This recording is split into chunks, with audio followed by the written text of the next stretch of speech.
Government সিদ্ধান্ত নিল। 23 বছর তাফসীর করেছি ব্যারেক ময়দানে, তাফসীর এবার করতে দেবে না।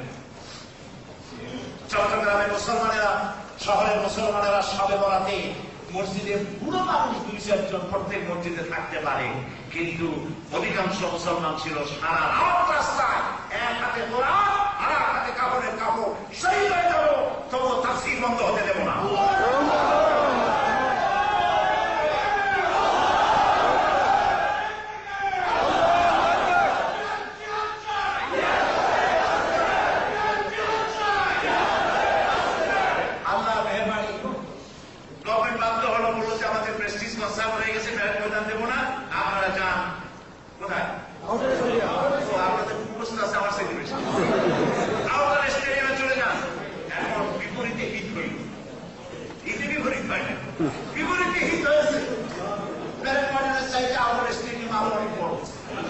স্টেডিয়ামের ধারণ ক্ষমতা 60,000, মেয়ে লোকেরা দখল করেছে পুরোটা, আর চতুর্দিকে 7টা রাস্তা।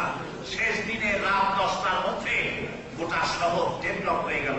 স্থানীয় পত্রিকাগুলি লিখেছে শেষ রাত্রে, শেষ দিনে 10 লাখের উপরে লোক জমা হয়েছে। 40 জন হিন্দু, বৌদ্ধ, খ্রিস্টান ইসলাম কবুল করেছে।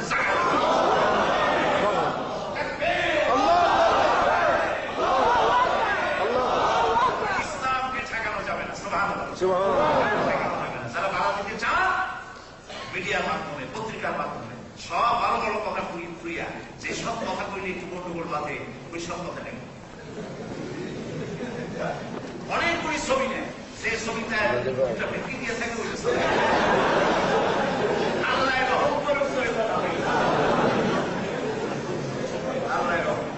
আমরা বলি আমি লন্ডনে লেস্টারে মাহফিল করলাম। এই যে একেবারে লেটেস্ট মাহফিল লেস্টারে মাহফিল করেছি। মসজিদে এবং মসজিদ ভর্তি, 1.5 ঘন্টা বক্তব্য রেখেছি। 10-12 জন লোক রাস্তার বাইরে দাঁড়াইয়া আমার বিরুদ্ধে স্লোগান দিচ্ছে। পত্রিকাগুলি হেডিং করেছে লাল খাটিয়া, শিরোনামে ব্যানার হেডলাইন, লেস্টারে সাইদি আউট। 300 লোক প্রতিরোধ করেছে সাইদিকে, আর সাইদি একদিন আগে এসে মসজিদে বসেছিল। কি বলবো, কিছু বলার নাই। আল্লাহ ভয় যদি না থাকে তাহলে সব সম্ভব, আর আল্লাহ ভয় থাকলে অন্যায় কিছুই লেখা সম্ভব হয় না। আমি দোয়া করবো আল্লাহর কাছে, মুসলমান সাংবাদিক, পত্রিকার মালিক, সম্পাদক মুসলমান যারা, আল্লাহ পাক যেন তাদের উপরে রহম করেন। আল্লাহ পাক যেন জাহান্নামের ভয় দেন। সাংবাদিকতার মহান পেশাকে যারা যেন তারা কলুষিত না করে। ইসলামের পক্ষে দেখুন, আপনিও ভেবে দেখুন, আপনি নিজেও আপনার একজন মুসলিম মাতার গর্ভে ছিলেন, একজন মুসলিম পিতা জন্মে এসেছেন। সুতরাং আপনার লেখা, আপনার বক্তব্য ইসলামের পক্ষে হওয়া উচিত।